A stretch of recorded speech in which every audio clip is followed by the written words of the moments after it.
শিৱসাগৰত আকৌ খিলঞ্জীয়াৰ ওপৰত অনা অসমীয়াৰ আক্ৰমণ ঘটনাৰ পাছতে শিৱসাগৰত উত্তপ্ত পৰিস্থিতি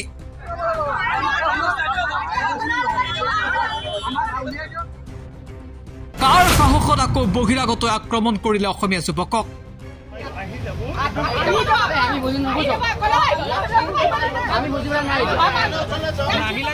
প্ৰশ্ন এতিয়া দল সংগঠনৰ অসমীয়াৰ ওপৰত আক্ৰমণ কৰা বহিৰাগতই ব্যৱসায় কৰিব নোৱাৰিব অসমত এই হুংকাৰ শিৱসাগৰৰ দল সংগঠনৰ অসমৰ ৰিক্সা চালকক প্ৰহাৰ কৰা ব্যৱসায়ৰ দোকান বন্ধ কৰি দিলে দল সংগঠনে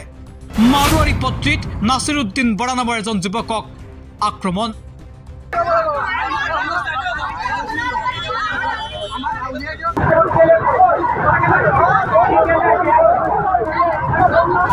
বাবুলাল ৰাথি নামৰ এজন বহিৰাগতই আক্ৰমণ কৰে যুৱকজনক আৰু তাৰ পাছতে উত্তপ্ত পৰিস্থিতিৰ সৃষ্টি হয় শিৱসাগৰত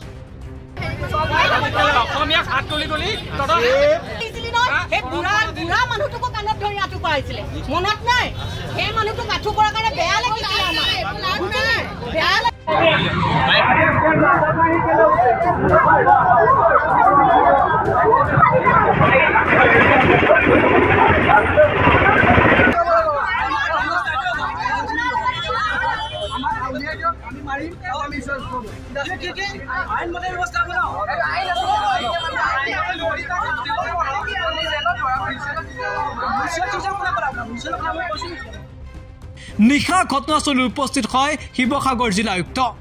কিন্তু দল সংগঠনৰ দাবী যে শিৱসাগৰত ব্যৱসায় কৰিব নোৱাৰিব অনা অসমীয়াক প্ৰহাৰ কৰা বণিক গোষ্ঠীয়ে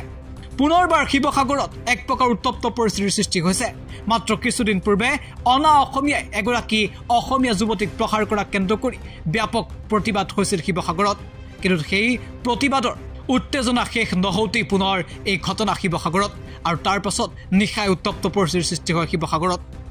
অসমীয়াক আক্ৰমণ কৰা অনা অসমীয়াৰ বিৰুদ্ধে এতিয়া হুংকাৰ দল সংগঠনৰ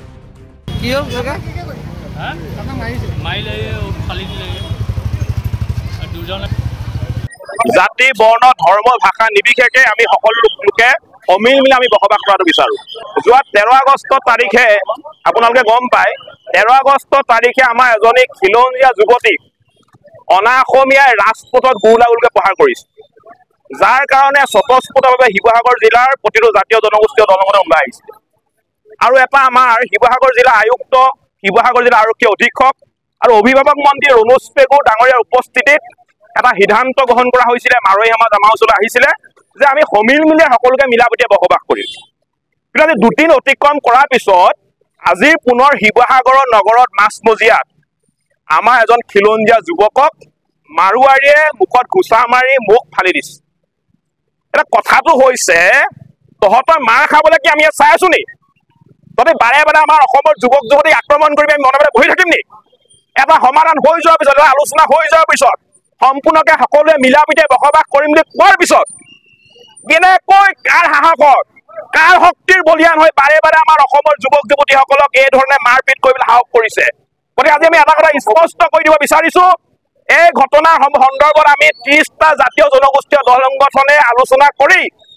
আমাৰ যিটো এটা প্ৰস্তাৱ আছিলে যে আমাৰ অসমৰ যুৱক যুৱতীৰ ওপৰত যোনে শাৰীৰিকভাৱে আক্ৰমণ কৰিব তেওঁ ব্যৱসায় বাণিজ্য সম্পূৰ্ণভাৱে বন্ধ কৰি দিয়া হ'ব এই সিদ্ধান্ত ল'বলৈ আমি ইতিমধ্যে গৈ আছো আমি 30টা জাতীয় জনগোষ্ঠীয় দল সংগঠনে এই বিষয়ে আমি আলোচনা কৰিম এতিয়া চাওক ইতিমধ্যে এটা বহুত ডাঙৰ সংগ্ৰাম হৈ গৈছে এনেকুৱা ধৰণৰ চিটুৱেশ্যনবিলাকত বহিৰাগত অনা অসমীয়াই অসমীয়া যুৱকৰ ওপৰত বা অসমীয়া যুৱতীৰ ওপৰত হাত তোলা ঘটনাটোৰ বিৰুদ্ধে শিৱসাগৰ জিলাত 30টা জাতীয় জনগোষ্ঠীয় সংগঠনে এখন ডাঙৰ সংগ্ৰামৰ সূচনা কৰিছিলে আৰু যাৰ এটা শান্তিপূৰ্ণ সমাধান হৈছিল কিন্তু আমি দেখা পাইছোঁ এই শান্তিপূৰ্ণ সমাধান হোৱাৰ পাছতো যেন এচাম মানুহৰ আচলতে গাত চেতনা অহা আজি এজন বেটেৰী ৰিক্সা চালক খিলঞ্জীয়া বেটেৰী ৰিক্সা চালকক এজন আচলতে মাৰোৱাৰী সম্প্ৰদায়ৰ বহিৰাগত এজন বনিয়াই অনাহকতে তথা মাৰপিট কৰা হ'ল আৰু এই কথাটো আমি অনুসূচিত জাতি ছাত্ৰ সন্থা আৰু 30 জাতীয় জনগোষ্ঠীয় সংগঠনে কেতিয়াও একচেপ্ট কৰিব নোৱাৰো গ্ৰহণ কৰিব নোৱাৰো আৰু ইয়াৰ বিৰুদ্ধে কিন্তু আমাৰ সংগ্ৰাম হ'ব প্ৰতিবাদ হ'ব এই কথাটো স্পষ্ট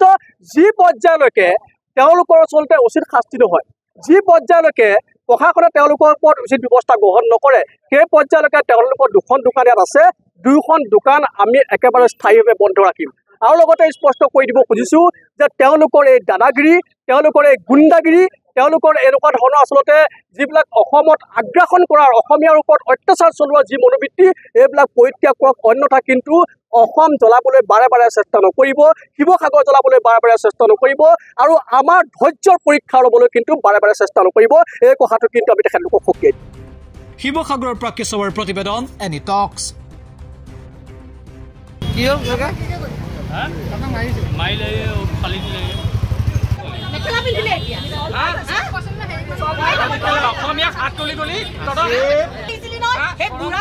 মানুহটোকো কাণত ধৰি আঁঠু পাইছিলে, মনত নাই।